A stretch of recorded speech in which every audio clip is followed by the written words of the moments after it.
नमस्कार, मी कृपा Sapkal. News uncut मध्ये आपलं स्वागत. पाहूया टॉप 15 घडामोडी.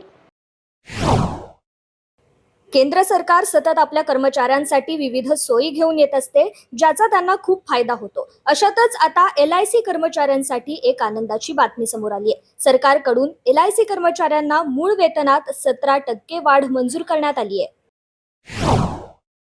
पॅलेस्टाईनचे अध्यक्ष महमूद अब्बास यांनी पॅलेस्टिनी प्राधिकरणामध्ये सुधारणा करण्याच्या अमेरिकेच्या दबावादरम्यान मोहम्मद मुस्तफा यांची पंतप्रधान म्हणून नियुक्ती केली आहे.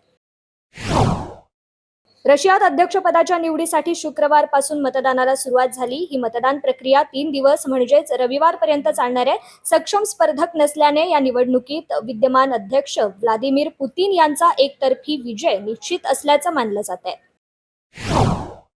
जगभरात गंभीर आरोग्याच्या समस्या निर्माण होत आहेत. कोविड-19 बाबतच्या अनेक अभ्यासांमध्ये संसर्गामुळे होणारा आजार तसेच कोविड नंतरच्या अथवा लॉंग कोविड जोखमींबद्दल सतर्क केले गेले आहे. मात्र आता संशोधकांनी लॉंग कोविडची संकल्पना पूर्णपणे नाकारली आहे.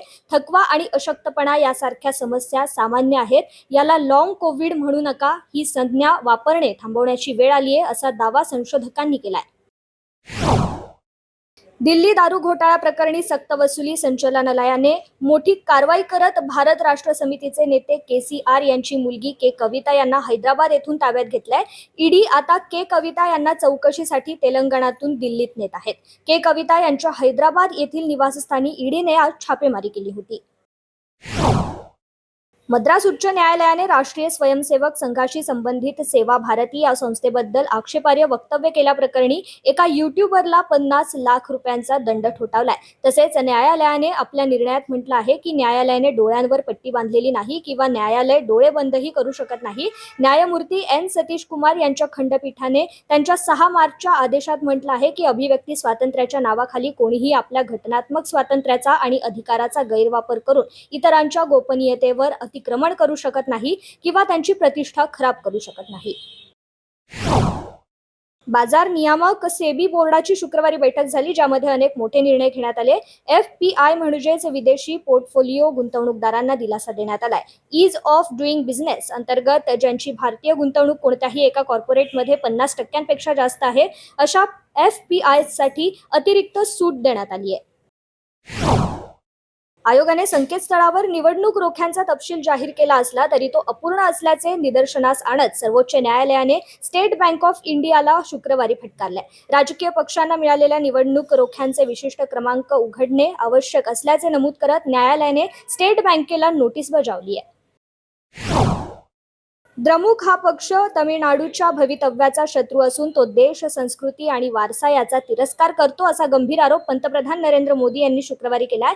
येथे आयोजित भाजपच्या जाहीर सभेत पंतप्रधान नरेंद्र मोदी बोलत होते. गाझामध्ये इस्रायलचे हल्ले सुरू असतानाच आता इस्रायलने पॅलेस्टिनींना जेरुसलेममध्ये अल अक्सा मशिदीत प्रवेश करण्यावर निर्बंध घातलेत. रमजानच्या पवित्र महिन्यात इस्रायलने वेस्ट बँकमधील हजारो पॅलेस्टिनींना अल अक्सा मशिदीला भेट देण्यापासून रोखल्याने तणाव निर्माण झालाय. इस्रायली सैन्याने गाझापट्टीमध्ये मदतीच्या प्रतीक्षेत असलेल्या पॅलेस्टिनी नागरिकांवर हल्ले केलेत. मागील 48 तासांत मदत वितरण केंद्रावरील 5 वेगवेगळ्या हल्ल्यात 56 लोक ठार झाले आहेत, तर 300हून अधिक जखमी झाले, असा दावा पॅलेस्टाईनने केलाय. निवडणूक रोखे योजनेतील कथित घोटाळा प्रकरणी सत्ताधारी भाजपची सर्वोच्च न्यायालयाद्वारे उच्चस्तरीय चौकशी केली जावी आणि त्या पक्षाची बँक खाती गोठवावीत, अशी मागणी काँग्रेसने शुक्रवारी केली. या रोख्यांद्वारे देण्यात आलेल्या निधीतील 50% भाजपला देण्यात आल्याचा दावा काँग्रेसतर्फे करण्यात आला. सुप्रसिद्ध गायिका अनुराधा पौडवाल यांनी आज भारतीय जनता पक्षामध्ये प्रवेश केलाय. दुपारी त्या भाजप कार्यालयात आल्या होत्या. त्यानंतर भाजप नेत्यांच्या उपस्थितीत त्यांनी भाजपची वाट धरली आहे. अभिनेता सोनू सूदच्या फतेह चित्रपटाचा टीझर प्रदर्शित झाला. या टीझरमध्ये सायबर गुन्ह्यांच्या जगाची झलक दाखवण्यात आली आहे. फतेह या ॲक्शन सिनेमात जॅकलिन फर्नांडिस मुख्य भूमिकेत आहे. तसेच या चित्रपटातून सोनू सूद दिग्दर्शनात पदार्पण करणार आहे.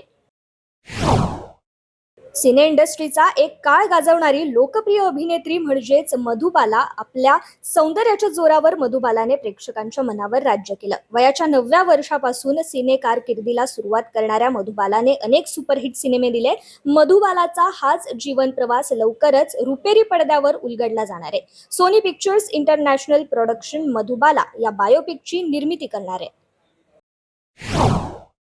टॉप 15 मध्ये आज इथेच थांबूयात. पाहत रहा न्यूज अनकट. धन्यवाद.